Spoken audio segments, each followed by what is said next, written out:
사실 진짜 소중한 지식은 여전히 도서관 속에 있고, 소중한 지적 재산을 쌓고 싶으시다면 여전히 우리는 책을 많이 보고 책을 사랑해야 된다.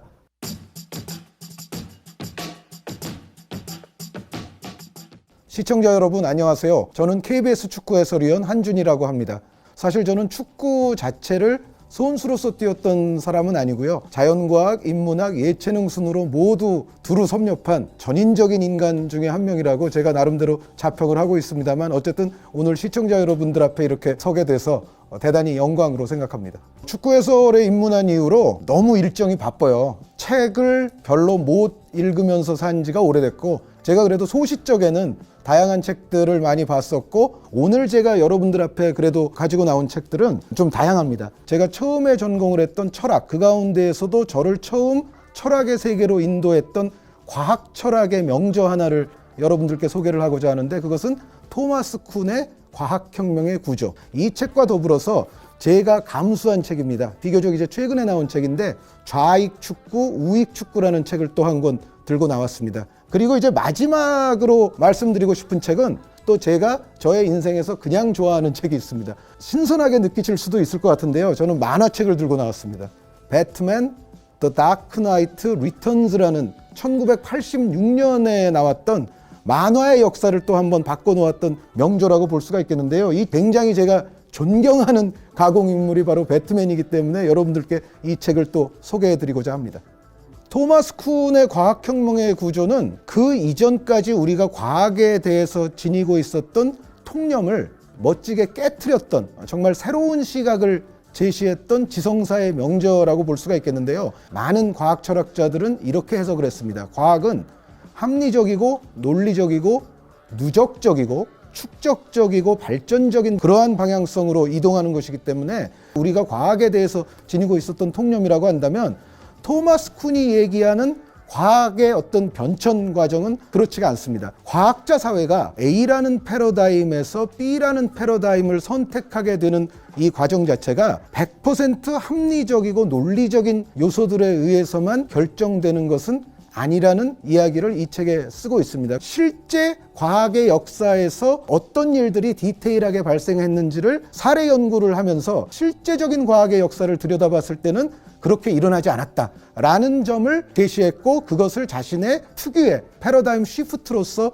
설명했다는 것이 이 책의 주요 요지라고 볼 수가 있겠습니다. 그 다음으로는 2016년에 제가 감수를 했고 이 번역본이 출간이 된 좌익 축구, 우익 축구에 관해서 말씀을 드리겠는데요. 표지부터 상당히 흥미롭습니다. 표지에 보시면은 이쪽에 있는 사람이 펩 과르디올라 감독이고, 반대쪽에 있는 사람이 아틀레티코 마드리드의 오늘날을 또 이끌어왔던 디에고 시메오네 감독입니다. 책의 표지가 이 책의 내용을 어떻게 보면 축약적으로 상징한다고 볼 수가 있겠습니다. 과르디올라 스타일의 축구가 좌익 축구, 시메오네 스타일의 축구가 우익 축구, 그리고 이 두 사람은 오늘날 현대 축구에 있어서 좌익과 우익을 거의 상징하는 챔피언과도 같은 그러한 의미에서 이 두 사람을 표지에 담았는데요. 여기서 말하는 이제 좌익이란 승부보다는 축구적인 어떤 내용, 과정을 중시하고요. 선수들도 즐겁고 보는 관중들도 즐거울 수 있는 엔터테인먼트도 더 강조하면서 주도적인 스타일의 축구여야 할 텐데, 그러한 유형의 축구를 이 책에서는 좌익 축구라 설명을 하고 있는 겁니다. 반대로 시메오네 감독으로 표상되는 이 우익 축구는 내용이나 과정보다는 승리지상주의적인 생각을 기본적으로 깔고 있는 것이 바로 이 우익 축구라고 볼 수가 있겠는데요. 굉장히 실리적인, 10명의 선수를 모두 아래쪽으로 내리면서 수비를 하더라도 뭔가 1대0의 승리를 낚을 수 있는, 승리 이외에는 축구에 있어서 중요한 것은 아무것도 없다, 이렇게 생각하는 스타일의 축구가 바로 우익 축구라고 볼 수가 있겠습니다. 내용을 택할 것인가, 결과를 택할 것인가, 즐거움을 택할 것인가, 우승컵을 택할 것인가, 이러한 어떤 스타일에 있어서의 갈림길이 축구의 역사에는 항상 존재해 왔다. 제가 가장 선호하는 축구는 무엇이냐? 저는 사실은 독일 스타일을 가장 좋아합니다. 시대와 상황에 따라서 좌와 우가 번갈아 나타나는 축구입니다. 독일은 우리의 멤버가 좌익 축구를 하기에 더 좋다고 생각이 되면 그런 시대에는 좌익 축구를 구사를 했고요.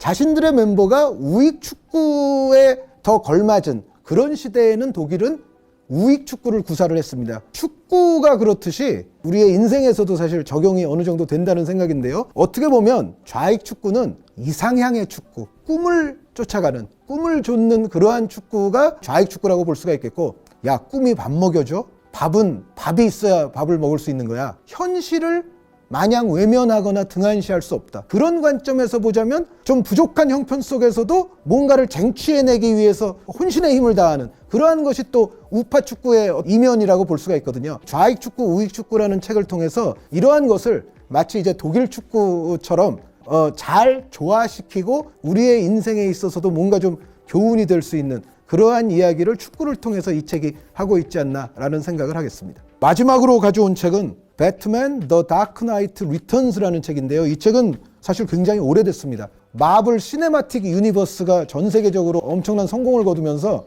마블 만화를 많이들 보시곤 하는데 저의 어린 시절 더 많은 영향을 줬던 거는 바로 이 DC 만화들입니다. 일단 여러분들이 다 아시다시피 배트맨은 초능력자가 아닙니다. 물론 이제 인간 중에서는 엄청나게 특출한 사람인 거는 맞습니다. 인간 중에서는 여러모로 뭐 대단한 능력을 지니고 있는 배트맨이기는 합니다만 그럼에도 불구하고 배트맨은 보통 인간에 불과합니다.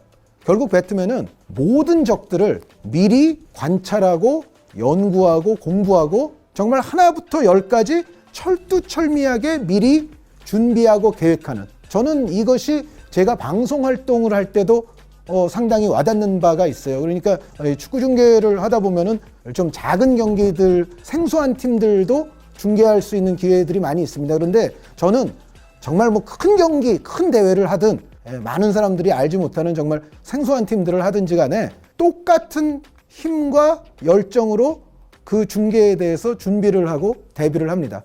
어떻게 보면 제가 어린 시절부터 배트맨을 좋아했기 때문에 저의 이런 삶의 방식이 또 배트맨의 기본적인 특성에게서도 영향을 좀 받았다, 이렇게 볼 수 있는 여지가 있습니다. 그러니까 조금 전에 말씀드렸던 좌익 축구, 우익 축구의 어떤 분류법과도 비교를 해보자면 배트맨은 사실상 둘 중에서는 우익이라고 볼 수가 있을 것 같습니다.